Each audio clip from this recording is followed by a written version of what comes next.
जय श्री राम, जय श्री राम। दोस्तों, आप सबकी फरमाइश पर आप सबके लिए आज हम श्री राम जी का एक बहुत ही प्यारा भोग लेके आए हैं, और भोग भी ऐसा जो आपने आज तक कभी नहीं सुना होगा। वो गुरु माँ गाएंगी आपके लिए। बहुत ही प्यारा भोग है जो सबरी मैया ने प्रभु श्री राम जी को लगाया था।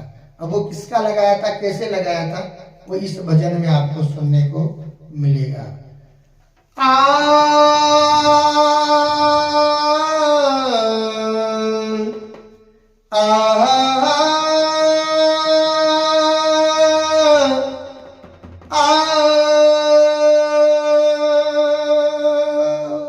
जंगलों में जाऊं बोल चुन चुन लाऊंगी, प्रभु के भोग लगाऊंगी, राम के भोग लगाऊंगी, प्रभु के भोग लगाऊंगी, राम के भोग लगाऊंगी। जंगलों में जाऊं भेड़ चुन चुन लाऊं, जंगलों में जाऊं भेड़ चुन चुन लाऊंगी, राम के भोग लगाऊंगी, राम के भोग लगाऊंगी, राम के भोग लगाऊंगी, हरि के भोग लगाऊंगी।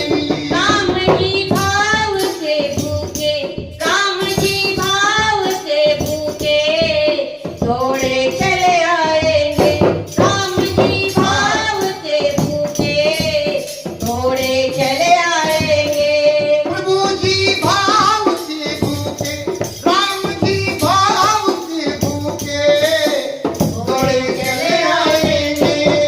थोड़ी कलियां बिछाऊं, थोड़े फूल बिछाऊं, थोड़ी कलियां बिछाऊं, थोड़े फूल बिछाऊंगी, प्रभु के भोग लगाऊंगी, राम के भोग लगाऊंगी, प्रभु के भोग लगाऊंगी, राम के भोग लगाऊंगी। प्रभु जी भाव से भूखे, राम जी भाव से भूखे, दौड़े चले आएंगे। अरे ये भिलनी, प्रभु जी तो भाव के भूखे हैं, और इस बुढ़िया की कुटिया में प्रभु जी जरूर आएंगे। प्रभु जी भाव के भूखे, दौड़े चले आएंगे, राम जी भाव के भूखे, दौड़े चले आएंगे। थोड़ी कलियां बिछाऊं, थोड़े फूल बिछाऊं, थोड़ी कलियां बिछाऊं, थोड़े फूल बिछाऊंगी, राम की राह निहारूंगी,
भुवर, कभी इधर भुवर, कभी उधर भुवर। हे राम, किधर से आएंगे? सबरी तो पगली हो गई, पगली, कि मेरे राम इधर से आएंगे, इधर से आएंगे, इधर से आएंगे या इधर से आएंगे, इधर से आएंगे। सबरी मैया पगली हो गई। लोग भी कहने लगे कि सबरी तो पागल हो गई, लेकिन उस भक्तनी के भाव देखिए, उस सबरी मैया के भाव देखिए कि राम किस घड़ी किधर से आ जाए, इसीलिए वो चैन से नहीं बैठती थी। कभी इधर बुआरती, कभी उधर बुआरती, कभी उधर बुआरती, तो कभी पीछे के रास्ते पे बुआरती, और बुआर बुआर करके फूल चुन चुन करके हर रास्ते में कलियां दौड़ दौड़ के बिछाती रहती कि प्रभु कब किधर से आ जाए।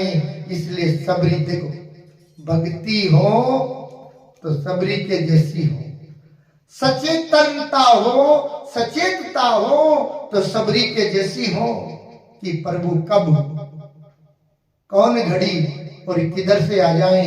सबरी की तरह हमें चंदा और चकोर की तरह चातुर्यता दिखानी है।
भक्तनी के भाग देखिए ऐसे जगह कि प्रभु को आना ही पड़ा।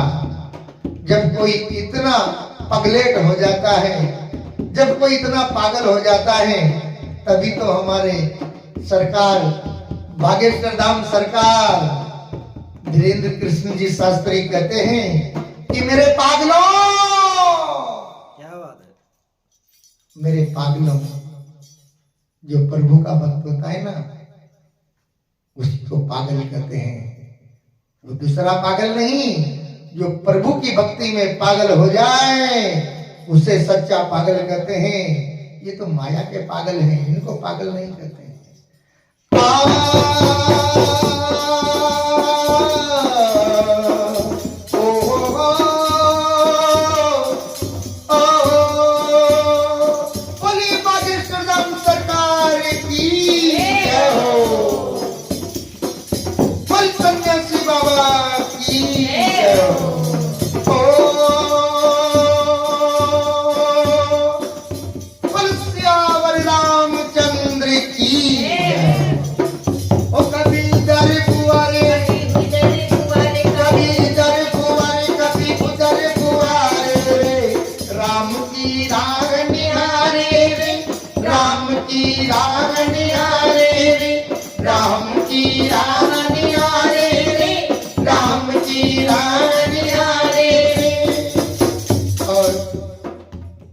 एक दिन ऐसा भी आया कि राम जी को आना ही पड़ा। और फिर क्या था? फिर वही हुआ जो होना चाहिए था। एक पगली, एक पायल, एक मुरली, एक घायल, मीरा, राधा और सबरी, ये सब ओ बेर खट्टे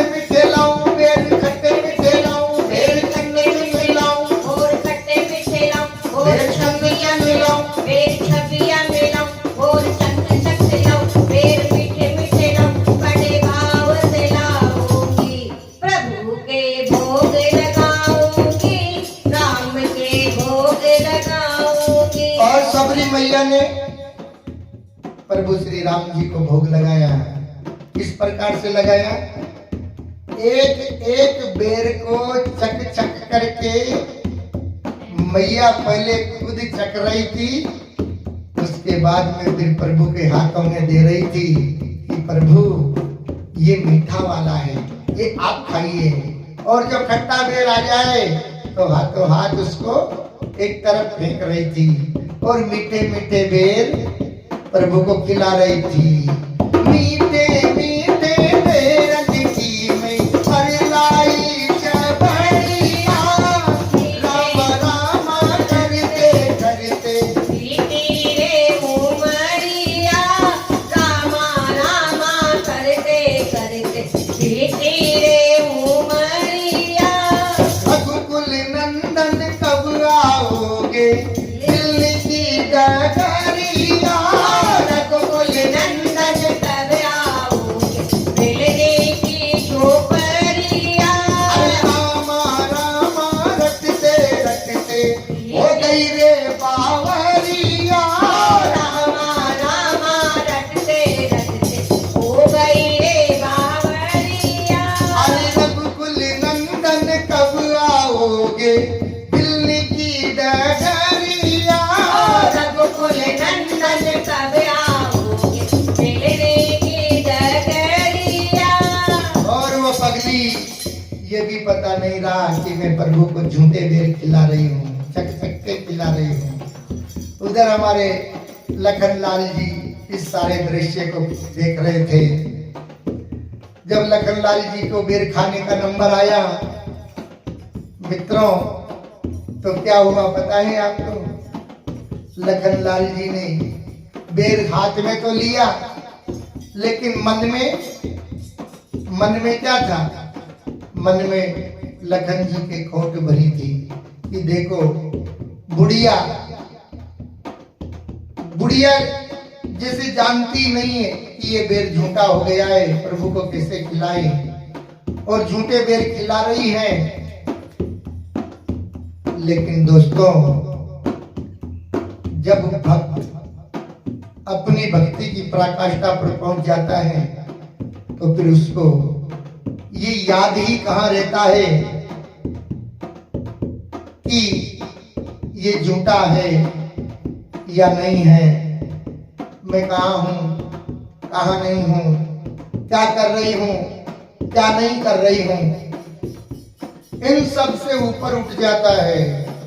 लेकिन लखनलाल जी इन सबको नहीं समझ पाए, और जो माता सबरी ने उनको बेर दिए, वो बेर एक एक करके वो इधर दे रही थी, और लखन जी नजर चुरा के मैया सबरी से पीछे की ओर फेंक रहे थे। और फिर क्या था? जब ऐसी घड़ी आई कि लखनलाल जी को मेघनाथ की छोड़ी हुई शक्ति लगी, शक्ति बाण लगा, और उस शक्ति बाण का इलाज करने के लिए जब संजीवनी बूटी की जरूरत पड़ी, तो वही जो बेर था वो संजीवनी रूपी बूटी के रूप में, वृक्ष के रूप में उगे, और उन्हीं बेरों की संजीवनी के द्वारा यहाँ पर ऐसा सुनते हैं कि उसी बूटी से फिर लखन जी का इलाज हुआ।